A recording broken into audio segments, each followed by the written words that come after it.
माता की भक्ति और परंपराओं को निभाना अगर आपको देखना है तो सागर के पुरव्याऊ टोरी वाली माता के दर्शन एक बार जरूर करें। सदियों से यहाँ पे परंपराएं चली आ रही हैं और माता जी बैठती हैं और उन सब व्यवस्थाओं के पीछे जो लोग होते हैं आज वो हमारे साथ में हैं। भैया क्या शुभ नाम है आपका? राजेंद्र राजपूत। जी, तो कब से यहाँ पे माता जी विराजमान हो रही हैं? 1905 में स्वर्गीय श्री हीरा सिंह जी राजपूत ने इस दिव्य दरबार की स्थापना की थी। तब से परंपरागत अनुसार जो परंपरा चली आ रही 120 वर्ष में भी हम लोग उसी तरह से निर्माण और उन्हीं परंपराओं का निर्वाह कर रहे हैं। आप उन्हीं के परिवार से हैं क्या? नहीं, उनके परिवार से नहीं हैं हम। जी, तो क्या वजह है? कांधे वाली माता भी बोलते हैं माता जी को, तो क्या परंपरा है? 1905 में क्योंकि कोई वाहन की व्यवस्था नहीं थी, तब से ये मूर्ति जो है ना कहारों द्वारा कंधे पे आती है चल समारोह में। तब से मूर्ति जो है ना हम लोग भी वो परंपरा को आगे बढ़ाते हुए आज भी कंधों पे मूर्ति के लिए विसर्जन के लिए ले जाते हैं। और माता जब विसर्जन के लिए जाती हैं तो हमें देखने मिलता है एक पलीता भी जलता है और जयकारे लगते हैं चल माई चल माई। तो ये पलीता वाली रस्म कैसे शुरू हुई? जैसे अभी हमने आपसे बोला कि 1905 में जो है ना वाहन की व्यवस्था नहीं थी, ऐसे उस टाइम रोशनी की भी व्यवस्था नहीं थी। तो अभी आप लोग जो पलीता देखते हैं वो चल समारोह में देखते हैं, लेकिन 1905 के टाइम पे ये जो पलीता है ये 10 दिन के लिए देवी जी के सामने भी रखा जाता था उजाले के लिए, और उसी पलीता की रोशनी में सारे आयोजन होते थे। तो क्या संयोग कहें या माता की कृपा रहें कि वो परंपरा आज भी आप लोग निभा रहे हैं?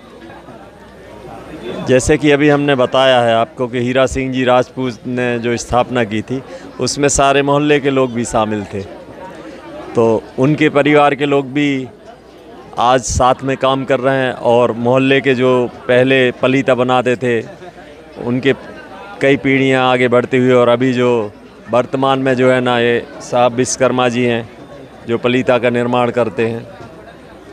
या पलीता का निर्माण जी, कितने दिन लग जाते हैं निर्माण के लिए? 4 से 5 दिन लग जाते हैं। और जो माता की मूर्ति होती है वो भी यहीं बनती है? हाँ, यही बनती है काली भवन में। तो आप लोगों में से ही कोई बनाते हैं या नहीं, हम कारीगर लोग आते सब लोग मिलकर बनाते हैं। हैं? सब लोग। क्या कहेंगे भैया, आपने क्या कृपा देखी यहाँ पे माता की? हम लोग हमारे परिवार में 4-5 पीढ़ी से हम लोग सेवा कर रहे हैं माता जी की। हमारा पूरा परिवार, हमारे बब्बा जी करते थे, हमारे फिर उनके पिताजी, फिर हमारे पिताजी की, हमारे भाई साहब भी करते हैं, हम लोग भी करते सेवा। और बहुत अलौकिक कृपा है यहाँ, तो अलग दिखती है। कंधे पे जाती है काली, कांधे वाली काली के नाम से ही बैठती है, सब लोग जानते हैं। और सबको यहाँ की कृपा के बारे में सब पता है। पूरे सागर भर के बाहर के भी आते हैं आदमी, बाहर से भी आते हैं दर्शन करने के लिए।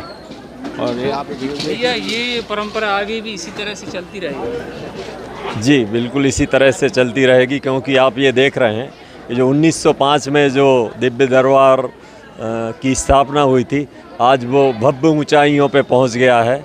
और सारे मोहल्ले के सारे शहर के लोगों की ये आत्मी इच्छा है कि 125 वर्ष जो हम अब मनाने वाले हैं तो उसमें एक अलग ही दिव्यता, एक अद्भुत समारोह सब लोगों के लिए देखने मिलेगा। और भी ज़्यादा दिव्यता और भव्यता देखने में। बिल्कुल, इससे भी जो अभी आप देख रहे हैं इससे हम लोगों का जो प्लान है उससे कई गुना आगे आपको सारी चीज़ें देखने को मिलेंगी। कैसे माता की मूर्ति का निर्माण होता है यहाँ? हमारे यहाँ पे करीब 12 दिन पहले से हम लोग मूर्ति का निर्माण स्टार्ट करते हैं। और चाचा जी जो हमारे गुरु हैं इनकी लीडरशिप में हम लोग काम करते हैं। और हमारे साथ में और भी लोग हैं जो काम करते हैं, हमसे छोटे हैं, कुछ हमसे बड़े भी हैं।